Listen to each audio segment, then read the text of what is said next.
Hi, this is Dave Stringham. I'm with Paramount Property Management and Realty here in the Phoenix area.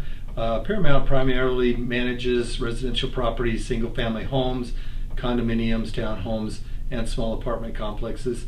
Today I would like to talk to you about the relationship between the landlord and the tenant and keeping that relationship on a strictly business and professional basis. Many times over the last years that I've been doing property management here in Phoenix, we've run into complications because the landlord is directly contacting the tenant when they have a management company in place, and that becomes problematic. And I want to give you a couple examples of that. One is never give the tenant directly your phone number. The tenant will call you on the most mundane and small things, from minor repairs to emergency repairs to their tenant ledgers and charges. It's not that you don't want to know what's going on with that, but that's what you hire a management company for. They're on your team to uphold the legal and terms of that lease agreement. So you want to leave it to them. If you want to discuss those directly with us, but don't ever give the tenant your phone number directly to talk or discuss that. One of the other things you don't want to do is just to show up on the property. Arizona Landlord Tenant Act requires that there be a 48-hour notice given to the tenant prior to anybody coming to the property to do an inspection. So that's prohibited, and it can get the owner in trouble, and certainly the tenant becomes nervous. They don't love that. Another thing you don't want to do is to allow the tenant to give the tenant relief on charges or terms of the rental agreement independent of the property management directly. Because once you have made a promise or a term, change the term of the contract directly with the tenant, that term in that contract can no longer be upheld and becomes voided in the lease agreement, or at least changed. So the tenant has now precedence moving forward to waive late charges if the owner has waived late charges, to waive HOA requirements or responsibilities if that's the case. So it's best to just go through your property manager and let him do the contact with the tenant. Another thing you don't want to do is market the property to find a tenant independent of your property manager. There are specific rules associated with marketing, branding, verbiage, phone numbers, and display that are monitored and required by Arizona Landlord Tenant Act, by the Arizona Department of Real Estate, by federal fair housing laws.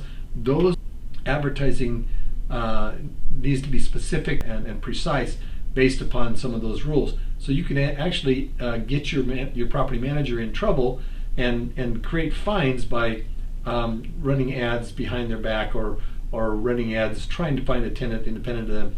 Usually they do a really good job of marketing and know the right sources where to find the right tenant. We also recommend don't ever rent to friends or family. It not only creates awkward situations with your friends or family going forward in the future, but it can be really a deal breaker for that relationship going forward.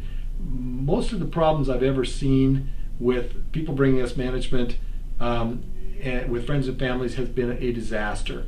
The tenants have not paid the owner for months and months and months, and the owner feels guilty, doesn't want to evict a friend or a family member, and so they let things go. Finally they're frustrated and they say, you guys please take care of this. Ultimately you still lose that relationship with the friend or family. So best just try to stay away from that altogether. Try not to ever make promises directly to the tenant.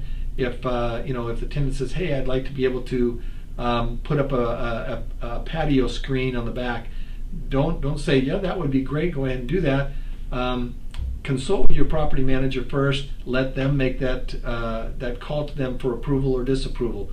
That way you stay out of the chain of responsibility there. But also, there may be legal reasons that as you discuss with your manager, you'll find out you don't want that to happen, or you don't want the tenant to do specific repairs themselves. Lastly, don't ever try to sell your property without first consulting your team member, which is your property manager. There are forms, documents, leases that you'll want to be aware of and have in hand, or that your real estate agent will want to have, so that he can properly market that property, coordinate with the tenant, know what the tenant's rights are in the sale process. We too many times come across where an owner will be selling the property and the management company is the last ones to know, and it really becomes a problem at escrow and even going forward with the tenant now. What happens to the tenant? Is there a 30-day notice going to be required? The buyers now thought the tenants were going to be moving out. They aren't because they're on a lease agreement. Lots of problems. So consult your manager. They're on your team, and I think that ultimately is the message we're looking for today. Is your property manager is your team member and should be consulted on things going forward, on decisions you're making with the management of the property. My name is Dave Stringham with Paramount. Please feel free to give us a call with any questions.